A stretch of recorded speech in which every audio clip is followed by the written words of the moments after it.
Donald Trump deploying Marines and the National Guard to confront immigration protesters, with Californian authorities now suing the president, accusing him of fueling the fire. Welcome back to the Government Report. LA streets are erupting, not over local issues, but with the federal ICE crackdowns.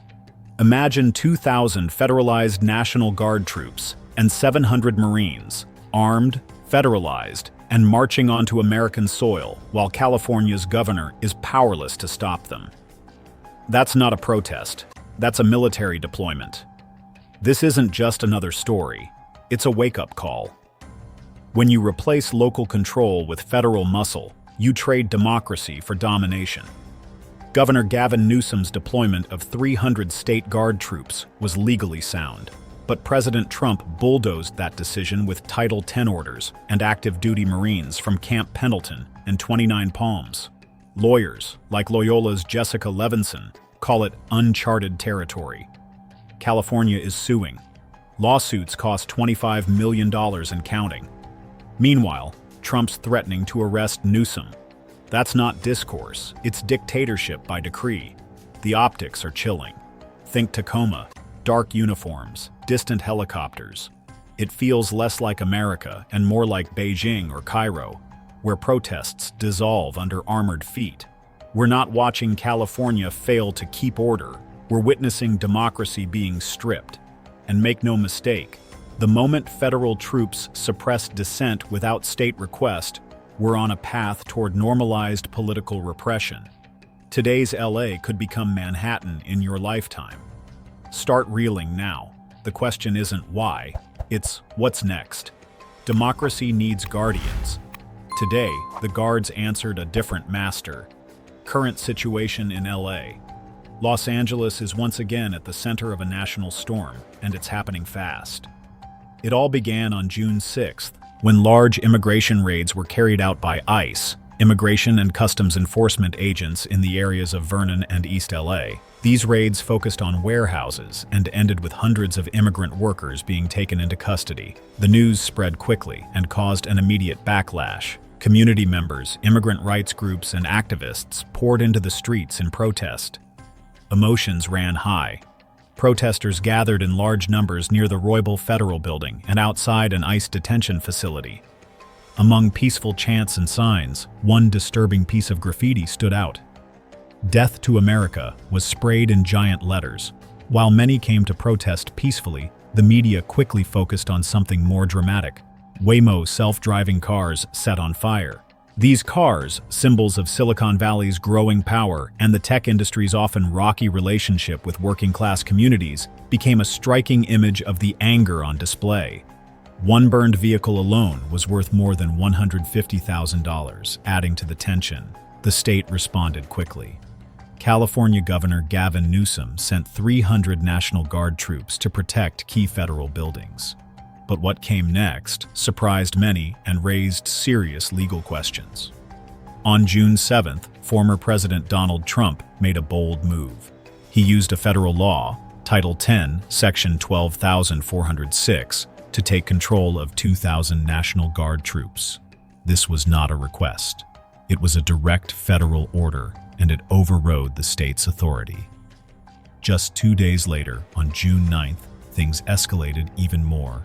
700 active duty Marines from Camp Pendleton and 29 Palms arrived in Los Angeles. These Marines, from the 2nd Battalion, 7th Marines, set up armed perimeters around federal properties. But what shocked many was the fact that this wasn't done with permission from state or local leaders. It was a federal decision made without coordination. Local officials reacted strongly. LAPD Chief Robert McDonnell called the move uncoordinated and warned that it could make things worse instead of helping. Los Angeles Mayor Karen Bass went even further, saying that bringing Marines into civilian protests was reckless and unnecessary. Major state organizations also spoke out. The League of California Cities and labor unions like SEIU and UAW said this kind of military involvement against American citizens was likely unconstitutional and set a dangerous precedent. Meanwhile, the protests continued. some turned confrontational, especially near the federal fencing and barricades. According to a report by Business Insider, at least 29 people have been arrested so far, mostly for acts of vandalism. Broken glass, trash thrown into the streets, and reporters being pushed back from protest areas were all part of the growing unrest. These weren't simply peaceful protests anymore, but the level of military response seemed out of proportion to the crimes being committed. Many are now drawing comparisons to dark moments in Los Angeles history. People remember the Watts riots in 1965 and the unrest after the Rodney King verdict in 1992. But those responses came after things had already spiraled into chaos. What's happening now is different. This time, the military was brought in before things reached that point, and without state consent. It raises a serious question. Is this about keeping peace or about control? Federalism versus federal force. Title 10 of the U.S. Code gives the federal government the power to take control of National Guard units during situations like rebellion or natural disasters. But there's an important rule. That power is only supposed to be used after a state gives its approval. In other words, the federal government must wait for the governor of a state to ask for help before it can take over those troops. But this time, that rule was ignored. The federal government went ahead and federalized California's National Guard without any request or permission from Governor Gavin Newsom. Many legal experts are calling this move unprecedented. It's something that's never happened before in this way.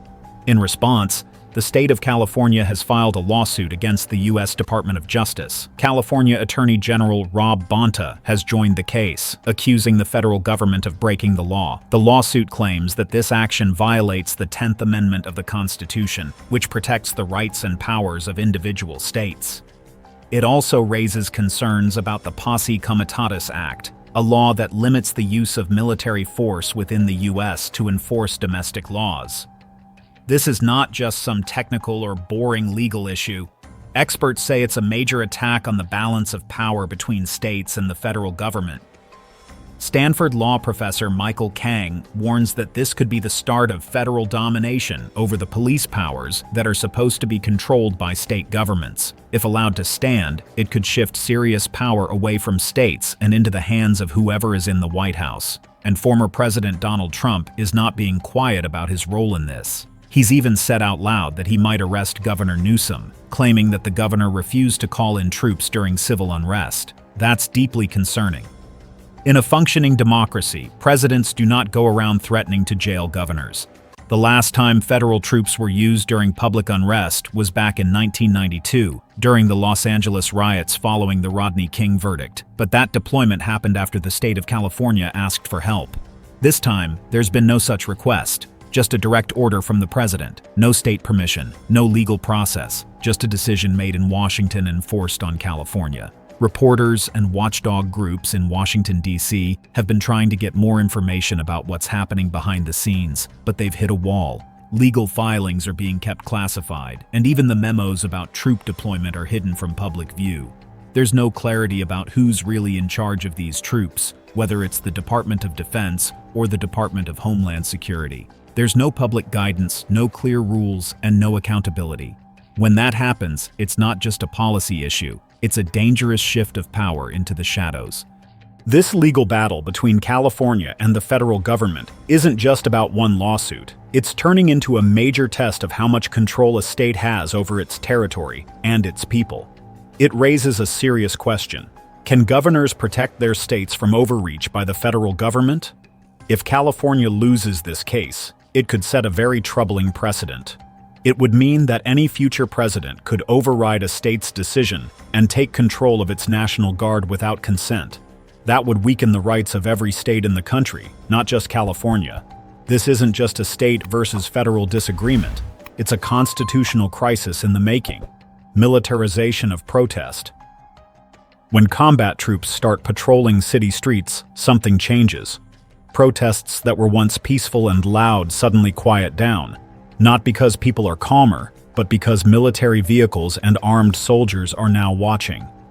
You might see Marine Humvees parked near highway exits, or soldiers standing by as people chant through megaphones.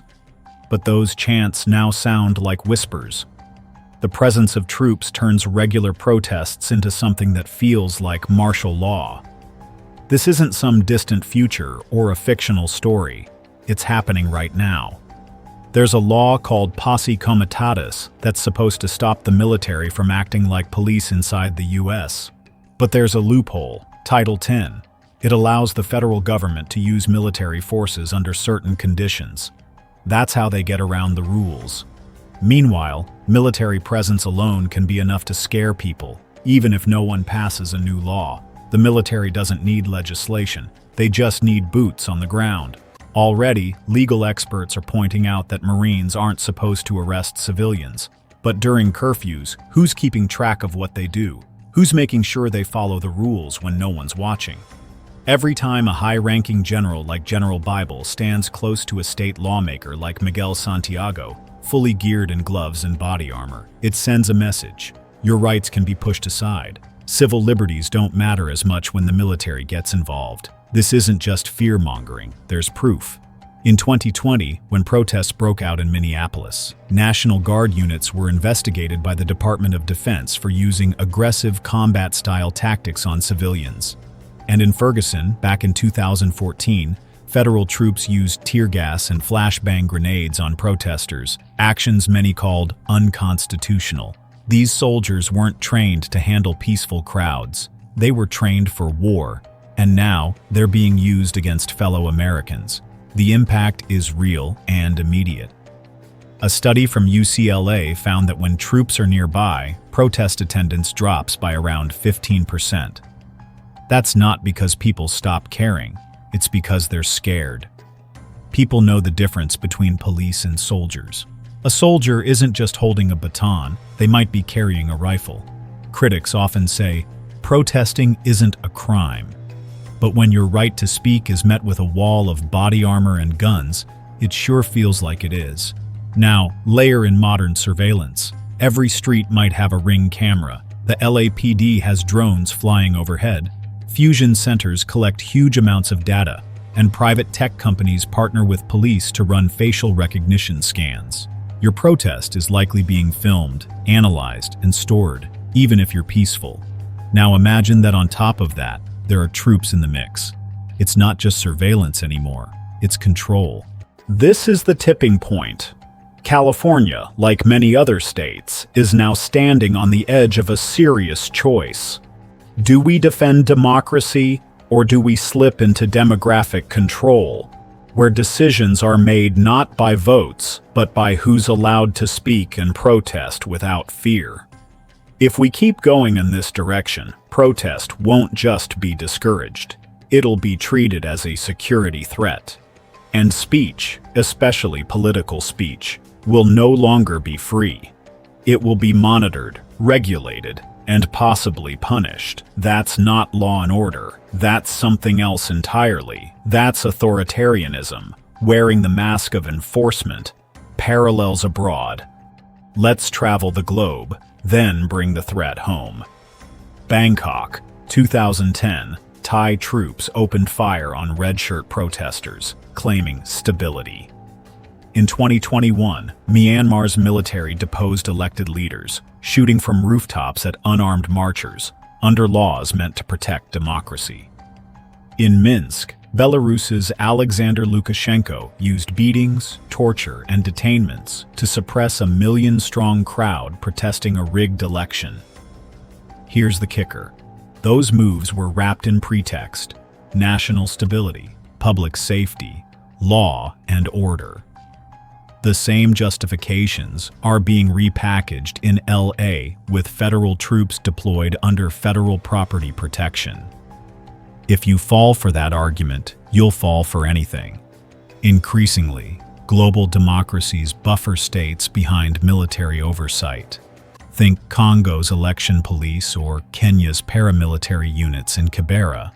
They use similar doctrine: protect order, crush disruption, and prevent dissent. All under legal guardrails, all lacking democratic accountability. That's America's path.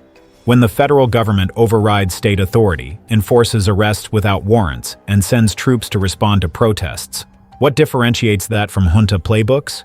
The only antidote? Vigilance. First, you name the tactic. Then you expose it. We are being told, again, that force is the answer to speech, that the government's might can trump our rights, that we must be calm rather than cross. That's less constitutional than control. This isn't political theater. It's a shift in the architecture of power inside America. Today, camps pitched around LA's federal facilities, Marines on guard, governors powerless. Tomorrow, cities across the country. California's lawsuit is one shot in the legal arsenal, but trolls, media executives, intelligence agencies, and digital platforms watch closely. Will courts preserve checks and balances, or will we drift toward a normalized federal response to protest? We're asked to pick safety or freedom, but democracy needs both. We can't choose efficiency over deliberation. We can't ask people to disarm their voices while militarized bodies stand watch. If we fail to protest the deployment of our soldiers across our streets, then the next step will be even larger, deeper, and darker.